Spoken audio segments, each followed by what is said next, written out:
June 17 புனித மத்தேயு எழுதிய நற்செய்தியிலிருந்து வாசகம். அதிகாரம் 5 வசனங்கள் 43 முதல் 48 வரை. உனக்கடுத்திருப்பவரிடம் அன்பு கூர்வாயாக, பகைவரிடமும் வெறுப்பு கொள்வாயாக என கூறியிருப்பதை கேட்டிருக்கிறீர்கள். ஆனால் நான் உங்களுக்குச் சொல்கிறேன், உங்கள் பகைவரிடமும் அன்பு கூருங்கள்.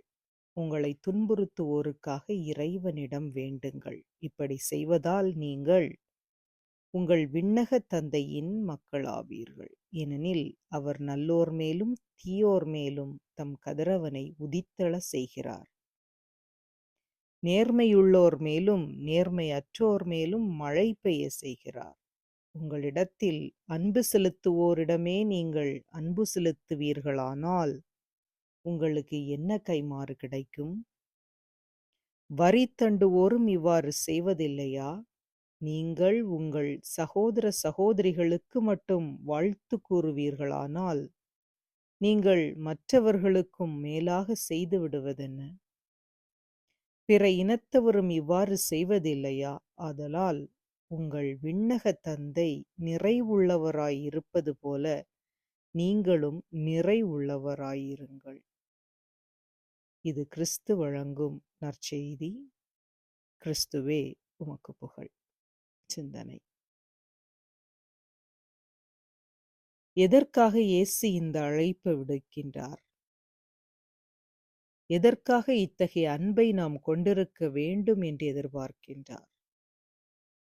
ஆம், நாம் கடவுளின் பிள்ளைகளாக கடவுளைப் போல் இருக்க வேண்டும் என்பதற்காகத்தான்.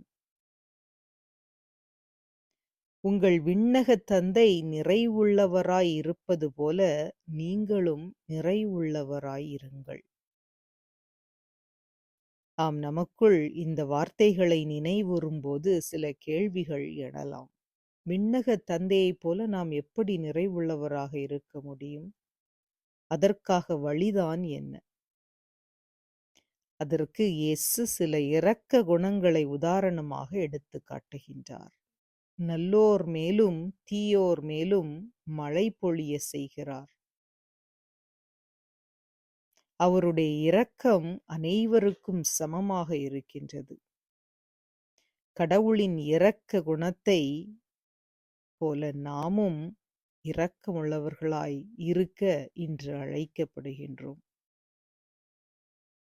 கடவுளின் சாயலை பெற்றிருக்கின்ற நாம் அனைவரும் அத்தகைய அன்பை மற்றவர்கள் மீது காட்டுவதற்காகவே அழைக்கப்படுகின்றோம். எனவே பகைமையையும் வெறுப்பையும் மறந்து அன்பை நமது வாழ்வாக மாற்றி அன்பு வாழ்வு வாழ நாம் அனைவரும் இன்று கடவுளிடத்தில் மன்றாடுவோம். அன்பு தந்தையே இறைவா, உம்மை போற்றி புகழ்ந்து ஆராதிக்கின்றோம் அப்பா.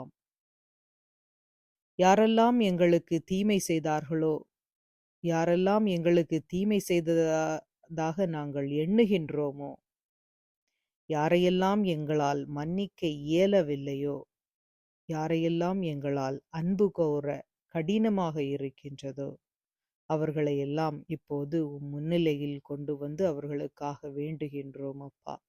அவர்கள் ஒவ்வொருவரையும் உமது அருளாலும் ஆசிர்வாதத்தாலும் நிரப்பும் ஐயா. அவர்கள் நன்றாக இருப்பார்களாக. நீரே அவர்களுக்கு உமது ஆவியின் வல்லமையை பொழிந்து வழிநடத்துவீராக. உமக்கே புகழ், உமக்கே மாட்சி, உமக்கே நன்றி. ஆமென்.